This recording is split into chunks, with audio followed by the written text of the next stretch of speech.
In this video, we are going to see how we can stop the Internet Explorer files from redirecting page to Microsoft Edge.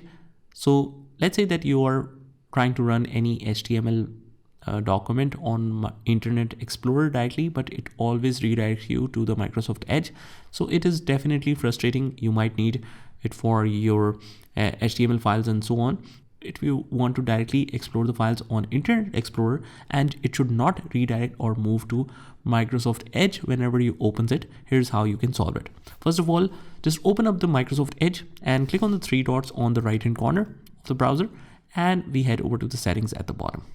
On the left hand side, we can set default browser. Click on that, and it says let Internet Explorer open sites in Microsoft Edge. So if you don't want that, you can turn it to never.